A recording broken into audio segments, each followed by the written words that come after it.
Aprili 14 ya mwaka wa 1912, tukio kubwa ambalo lilisisimua dunia ni juu ya meli ya abiria ya Atlantic Titanic ikiwa katika safari taratibu kabisa ilipiga barafu na kuanza kuzama. On the port! On the port!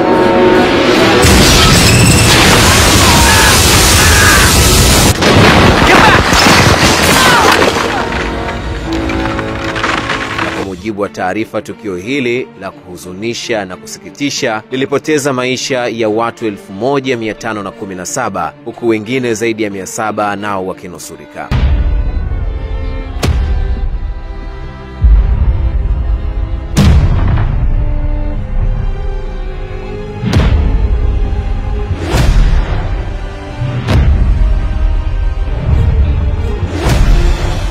Meli hii ya abiria ya Atlantic Titanic kati ya abiria 2224, wahudumu waliokuwamo ndani zaidi ya 1500 nao imeelezwa kuwa walifariki dunia, na hivyo kuzama kwake wakati huo kulilifanya tukio hili kuwa moja kati ya matukio hatari zaidi kuwahi kutokea katika safari za meli pekee, na mbaya zaidi wakati ikiwa katika safari yenye utulivu, na kuzama kwa meli hiyo kubwa au meli ya kusafiria kuwahi kushuhudiwa hadi hivi leo.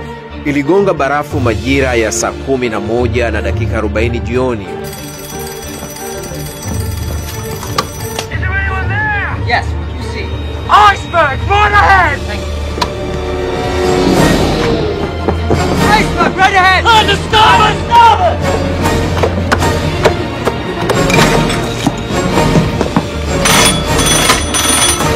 Wakati meli hiyo siku ya Aprili 14 ya mwaka wa 1912 ikiwa katika safari yake ya kwanza, na masaa mawili hayo na dakika 40 baadaye, mnamo Aprili 15 ya mwaka wa 1912, miaka 109 iliyopita. Na katika kuweka umakini mkubwa kwa jamii baada ya kutokea kwa maafa hayo, imekuwa ni sehemu muhimu na nyenzo mojawapo ya kazi nyingi za sanaa na malighafi kwa ajili ya kutengeneza aina mbalimbali za filamu kuhusiana na maafa. Na hapa bila shaka utakuwa unaikumbuka vyema filamu iliyotengenezwa, filamu ya Kimarekani ya Titanic, ambayo ilibeba hadithi kubwa ya mapenzi ya mwaka wa 1997 iliyokuwa imebeba furaha wakati wote na kubadilika kuwa maafa na uchungu mkubwa, iliyoandikwa, kutayarishwa pamoja na kuhaririwa na James Cameron, lakini pia ikihusisha waigizaji nguli wa nyota ya mchezo akiwemo Leonardo DiCaprio na Kate Winslet.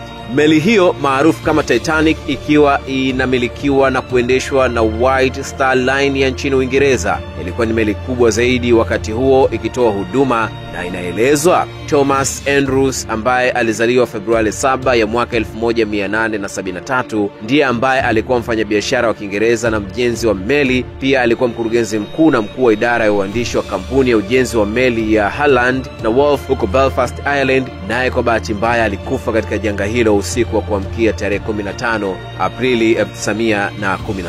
Titanic ilikuwa chini ya amri ama mwongozo wa Captain Edward Smith, ambaye pia alishuka na meli. Mjengo huo wa bahari ulibeba watu wengi matajiri zaidi ulimwenguni na mamia wa wahamiaji kutoka Great Britain na Ireland, lakini pia Scandinavia na kwingineko barani Ulaya, ambao walikuwa wanatafuta maisha mapya huko nchini Marekani.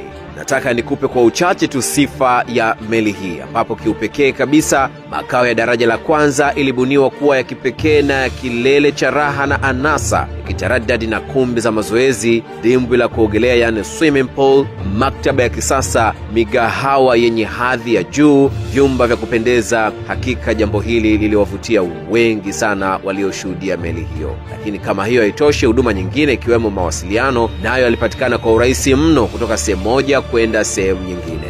Walakin unaweza kusema meli hiyo ya Titanic ilibeba jumla ya boti 20 za uokoaji, 4 ambazo zenyewe ni ngumu na zinaanguka ama kuonekana kujifungua wakati chombo kikizama.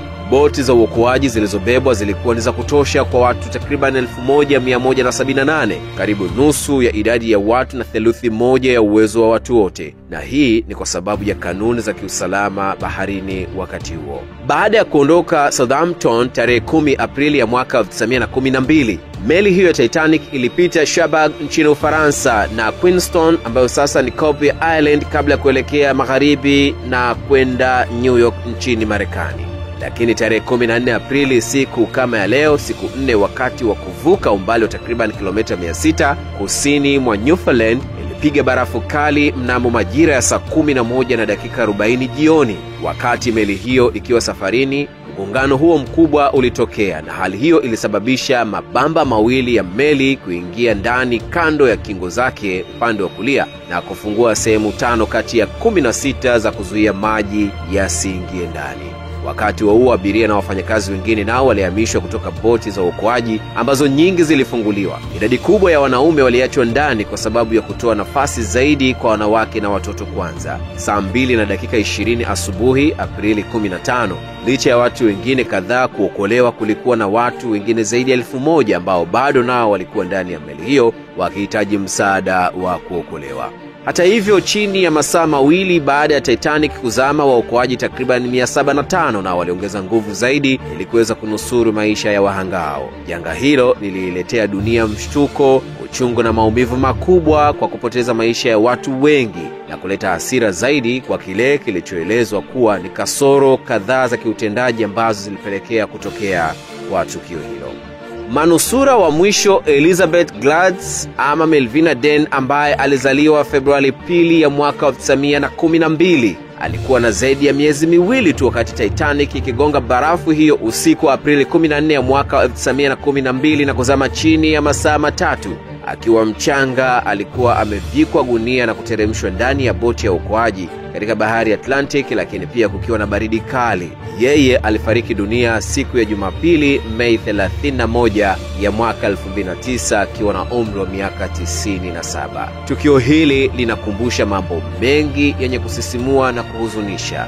Leo miaka 109, meli ya Titanic ikiwa ni siku ya 14, ikiwa ni usiku wa Aprili 14 ilizama.